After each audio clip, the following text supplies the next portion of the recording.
bien? Bienvenidos a Entrevistas CNN. Vamos a hablar de la nueva Constitución y de la ciencia.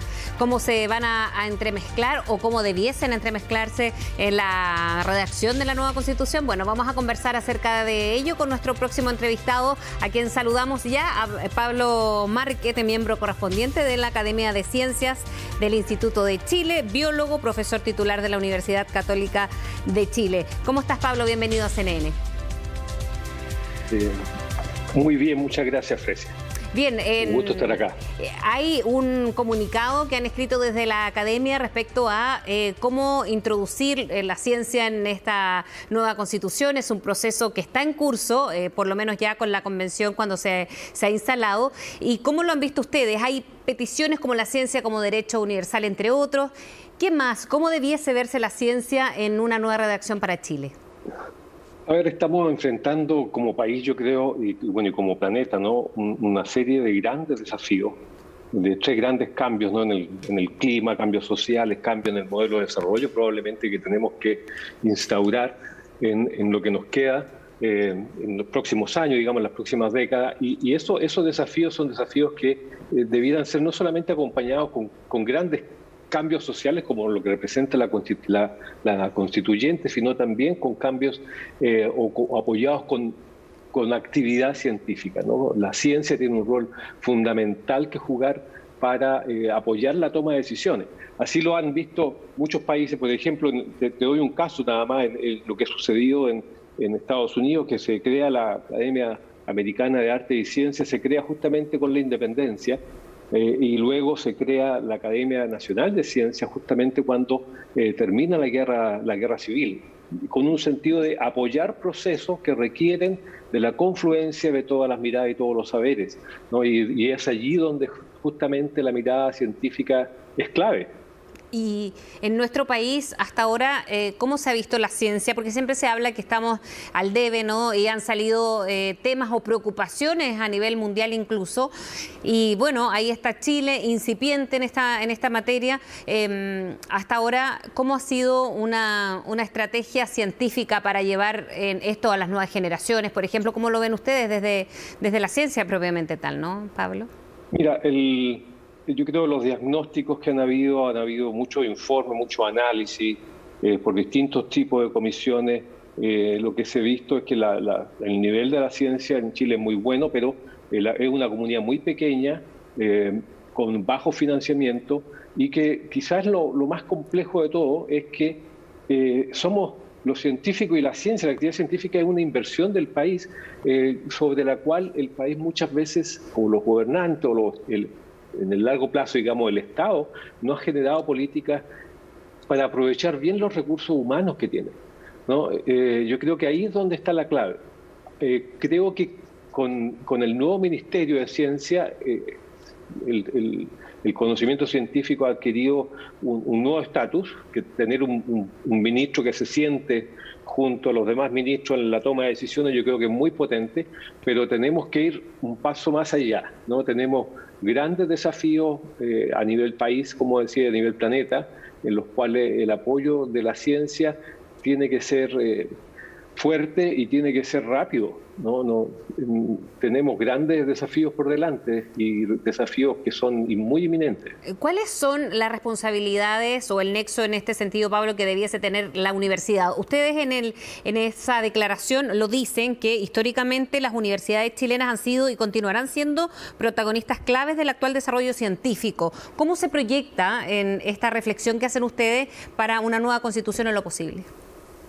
Claro, bueno, nosotros le entregamos esta minuta, ¿no? a la presidenta de la Constituyente, Elisa Loncón, el miércoles pasado, y entre otros puntos justamente colocábamos el punto de la importancia que tienen las universidades en ser las articuladoras de este ecosistema de la ciencia en Chile, en transformar la ciencia en innovación, en conectar la academia con las políticas públicas también, en conectarnos con el mundo privado, y esas son relaciones que se tienen que fortalecer, ¿no? Lo público, lo privado y la academia, ¿no? Hay un modelo que se llama el de la triple hélice, son estas tres entidades interactuando, podría generar dinámicas virtuosas, muy virtuosas.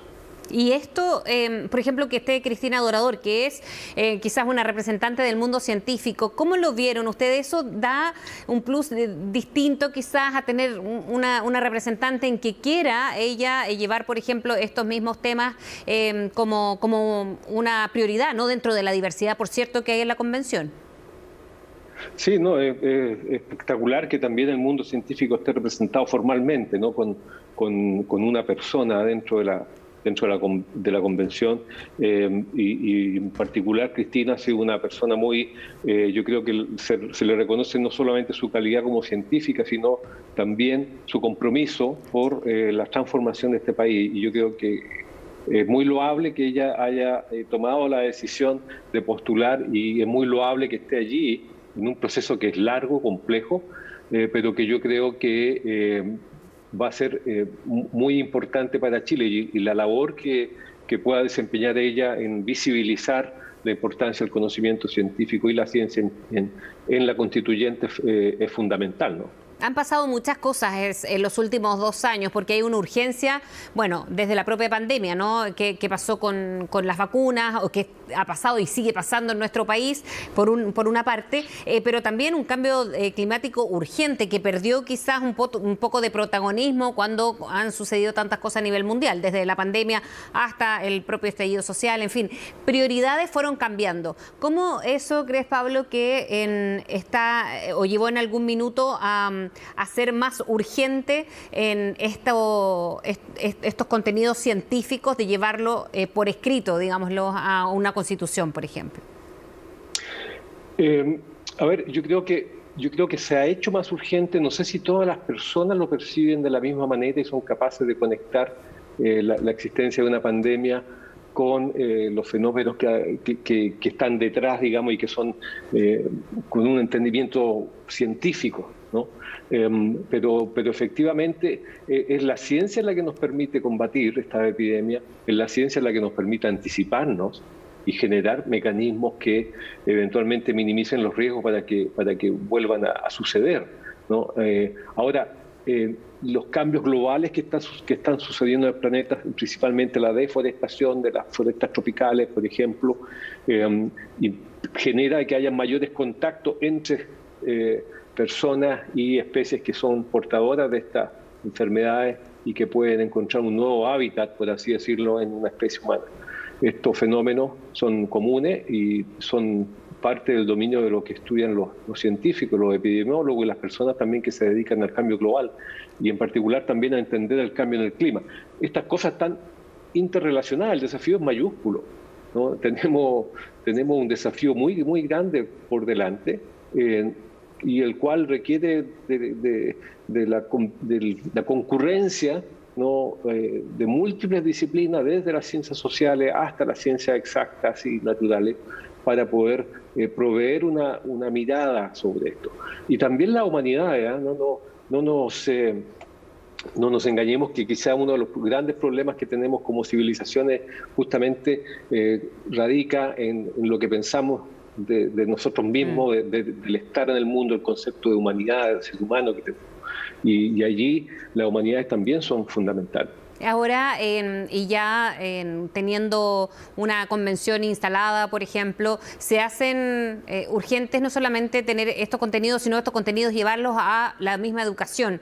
¿Sería por ahí como ustedes esperarían que se viese la ciencia desde los primeros años de escolaridad, por ejemplo? Bueno, ahí tenemos un gran desafío con el sistema educacional en Chile, ¿no? Yo creo que es un síntoma de también lo que ha sucedido y del gran descontento que existe. Tenemos que tener y aspirar a un sistema educacional que sea bueno para todos, ¿no? Y que obviamente, entre otras cosas, tiene que incluir contenido científico, y hay que tratar de hacerlo de tal manera que sea como parte constitutiva. La ciencia te permite entender el mundo. Si uno quiere generar buenos ciudadanos, tiene que entregarles conocimiento para que puedan entender qué significa estar aquí, contribuir a una sociedad, estar vivo en última instancia. Eso te lo da la ciencia, cómo funciona un microondas, hasta por qué se emprende la luz de la ampolleta, ¿no? Todo eso tiene que ver con grandes descubrimientos en ciencia básica que se terminan transformando en lo que hace nuestro habitar y nuestro hábitat, por así decirlo. Entonces, la ciencia es fundamental para poder entender el mundo. Y si uno entiende el mundo, va a poder tomar buenas decisiones, pensemos, y va a poder también ejercer de manera mucho más informada su derecho a voto. Por eso que es tan importante, y sobre todo en el contexto de los grandes desafíos, por ejemplo, en el cambio del clima que viene hacia adelante. Claro. Uno necesita tener jóvenes que entiendan de qué se trata el fenómeno y las posibles consecuencias para que eventualmente puedan navegar de manera adecuada la crisis que probablemente podría existir en 30 años más, o a ejercer su derecho a voto de una manera tal que generen o elijan dirigentes o gobernantes que sepan que van a ser o que están interesados en tomar medidas para abatir el cambio del clima, por ejemplo. Claro, eso y entre tantas cosas, ¿no? Como para entender el mundo, como lo señalabas. Pablo Márquez, muchísimas gracias por haber hablado con CNN Chile. Un placer, muchas gracias. Que estés muy bien. Bien, ahí estaba nuestro invitado del mundo científico, cómo se incorporan estos contenidos, qué tan necesario es quizás de los primeros años de escolaridad para entender el mundo, que es lo que quizás más resuena de esta conversación. Los dejamos invitados a que sigan compañía de CNN Chile. Nos vemos pronto.